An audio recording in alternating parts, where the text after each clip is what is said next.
Today I'm going to talk specifically about what we're doing with Live and the lessons we've learned for a year of Facebook Live. Not that we started doing Live with Facebook, but it's really kind of changed our approach and the reasons why we do Live. So first, a little bit of a recap of what we've been doing, like on the video team, so a video is always better.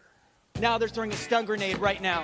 No, there's a stun grenade right there. That's a stun grenade thrown right into a group of people. From Pyongyang, North Korea, I'm Anna Fifield. We're here to really walk you through this remarkable presidential debate. So we're really at the center of the action here. Hi, I'm Libby Casey with the Washington Post on Capitol Hill with reporter Mike DeBonis, who's covering Congress and specifically watching the fate of the health care bill. And you look out that window and you can see the monument and the memorial, and it actually gives you goosebumps. This is a major storm affecting the entire Interstate 95 corridor from D.C. to Boston. Right from the get-go, you knew this was going to be a different kind of debate because they just stood by each other and they did not shake hands. They barely made eye contact. I'm Libby Casey with the Washington Post. I'm with Ed O'Keefe of the Washington Post and Senator Joe Manchin, Democrat of West Virginia. Jose Del Real at the Trump party there. I see the red hats are out, the Make America Great Again hats. The voters have spoken. He has been elected President of the United States. We are going to check in with our colleague Abby Phillip, who's standing by at the White House. I also heard him say at the luncheon earlier today that Mattis was straight out of Central Casting. There's been a large group of Black Bloc protesters that were marching. These folks running, we'll look into what that is. There we go, there's a live view. Some kind of, it looks like there was something there in Franklin Square Park. Interesting. We got a fire burning in our country, man. We have fire burning in our country, he says. So on behalf of Abby Phillip, Jose Del Real, the entire political reporting staff of the Washington Post, I'm Ed O'Keefe. And I'm Elise Biebeck. Thank you for joining us. Yeah, good night. Good night. So I do recommend that if you're going to do a live inauguration coverage, you have a riot breakout right outside of your studios because it's very convenient. So why do we do live? Well, we do it for the immediacy. There are, as good as and as fast as you will be with video, you can't be as fast as live. So this was Libby Casey, who's one of our political reporters on Capitol Hill during the health care debate just a few weeks ago. This is, Congressman Meadows coming out to talk. We could turn that around quickly, but we won't be able to turn it around as fast as you could watch it live.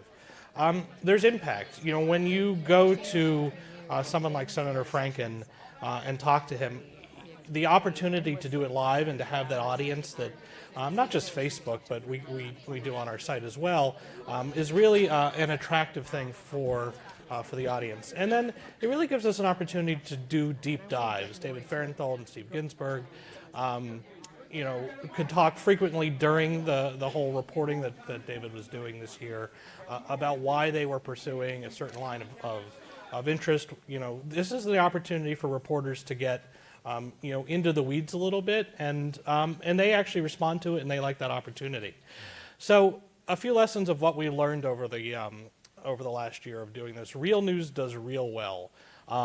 Also go there. So we have, very nice studios at the Post. We're very lucky to have that. I get really mad when we do a lot of that because we should be out on the scene showing you something. Some of our top most watched live events this year were obviously the inauguration, but the Women's March the day after. When you're on the scene of news, you have much more impact. It's not a broadcast. We're not trying to be TV. Some of the things we do, have those conventions, but it's not a one-way communication in the way that a broadcast is. We want reader feedback. We want the comments. We want to be able to respond to that in real time. At the same time, you have to have an adult in that room. Show the commenters on Facebook that you are there and you're responding and you're keeping the trolls to a minimum, and then everybody has a much better experience. Also, when I say it's not a broadcast, we've had really good cases where you've had someone like Dana Milbank, who is a political opinion writer for us, actually changed the direction of the story he was going to write based on questions that came from viewers. Know your audience. Don't try to put, don't try to put things that your audience may not be responsive to down down, the funnel. We had a celebrity we thought would be great. Terrell Owens was doing something crazy. I mean, it's a celebrity, but maybe C-level. That's what our audience wanted of us. So you have to really make sure that you are programming to the people who come to you. And as I said, live is a sweetener. Al Franken, much more willing to come to us because he had the opportunity to be unfiltered and to be live. And it's a sweetener for the reporters who are also able to, get the instant feedback on their work. Real quick, some of the tools that we use for live, we want to make sure that we're using the right tool for the right platform. The Live View or Dejero or a TVU is a really great bonded cell phone package. For a more broadcast feel, the DJI Osmo works very well with the cell phone camera. The Mevo is good in some situations, although you have to be very careful with the Mevo. If everyone saw the Breitbart Sean Spicer interview on Facebook Live from a few weeks ago, where nobody was looking at the camera right, and it was very, very painful. That was done with the Mevo.